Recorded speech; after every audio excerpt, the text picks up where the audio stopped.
देश भर में नई एजुकेशन पॉलिसी, इसका एक डॉक्यूमेंट केंद्र सरकार ने जारी कर दिया हुआ है। उसके ऊपर सभी प्रदेश सरकारें कैसे काम करना है और क्या क्या अपने यहाँ परिवर्तन करने हैं, उसके ऊपर एक चिंतन बैठक लगातार शिक्षा विभाग की चल रही है।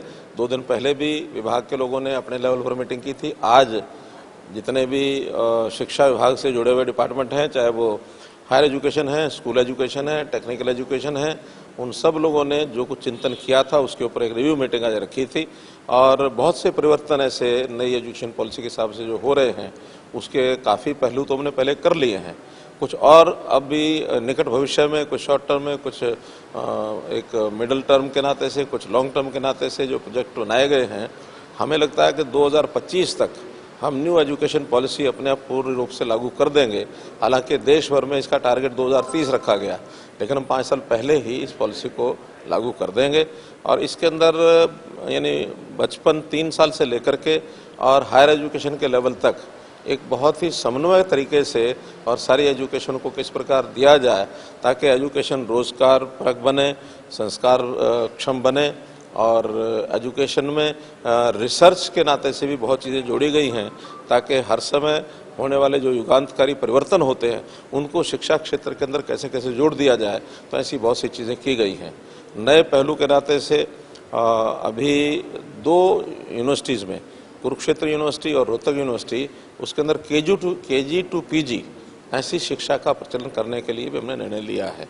और जहाँ तक प्राइवेट एजुकेशन और सरकारी एजुकेशन है, मिल करके और इस प्रकार का एक एजुकेशन का सिलसिला आगे बढ़ाएं ताकि शिक्षा क्षेत्र के अंदर हरियाणा का नाम आगे बढ़े और हरियाणा जो है शिक्षा का हब बन सके। इस प्रकार की सारी योजना हमारे जितने डिपार्टमेंट है वो सब, और हायर एजुकेशन काउंसिल जिसके चेयरमैन हमारे BK कुठियाला जी हैं, इन लोगों ने मिल करके इसके चीज़ को आगे बढ़ाने के लिए सारे प्रयत्न किए हैं। बिल्कुल प्रारंभिक जिसको कहना चाहिए अवस्था से 3 वर्ष के बाद ही स्कूल एजुकेशन के साथ बच्चों को जोड़ दिया जाए। पहले 5 वर्ष और 6 वर्ष के बाद जोड़ा जाता था, लेकिन अब 3 से 5 के जो अभी तक आंगनवाड़ी में बच्चे पढ़ते थे उनको भी स्कूल एजुकेशन के साथ जोड़ा जाए। और इसके लिए हमने अभी जो प्लेवे स्कूल्स, 4000 प्लेवे स्कूल्स का जो घोषणा की थी, 1000 प्लेवे स्कूल तो बन चुके हैं। इसको इस वर्ष 1000 स्कूलों को चालू करेंगे, आगे फिर 4000 का टारगेट हम पूरा करेंगे। और आगे चल करके इसका हर शिक्षा क्षेत्र के अंदर कोर्सेज का कैसे समन्वय हो।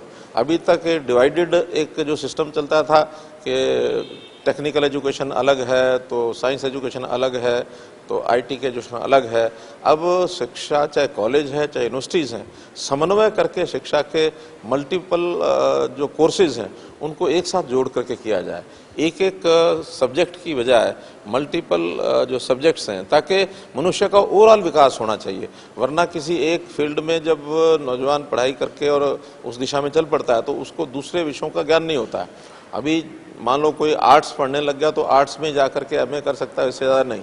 अभी कभी भी बीच में इस प्रकार के सिस्टम बनाया गया है कि आर्ट्स से साइंस में जाना हो, साइंस में आर्ट्स में जाना हो, इंजीनियरिंग करना हो, या बीच में कहीं परिवर्तन करके लॉ करना है। तो ऐसे मल्टीपल साइड्स में व्यक्ति का विकास हो सकता है ताकि उसको समय समय पर आवश्यकता के हिसाब से अपना रोजगार प्राप्त करने के लिए, अपना करियर बनाने के लिए वो शिक्षा को शिक्षा क्षेत्र में बदल करके जा सकता है।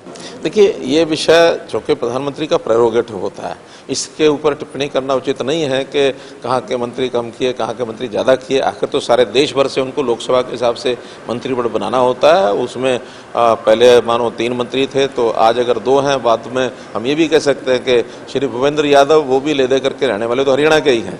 भले वो राज्यसभा से वो राजस्थान से बने होंगे लेकिन हरियाणा के ही निवासी हैं, तो उस नाते से 3 के 3 हो जाते हैं, कोई कठिनाई नहीं है। फिर भी सारा देश अपना है और देश के ही मेंबर पार्लियामेंट्स में से भारतीय जनता पार्टी या जो हमारी सहयोगी दल हैं उनसे मिल करके मंत्रिमंडल बनाया है। और मैं समझता हूँ कि जो निर्णय उन्होंने किया कि बहुत अच्छा यंग टीम आई है, कुछ बड़ी आयु की बजाय यंग लोगों को ज़्यादा प्राथमिकता दी गई है, एवरेज एज को भी कम किया है।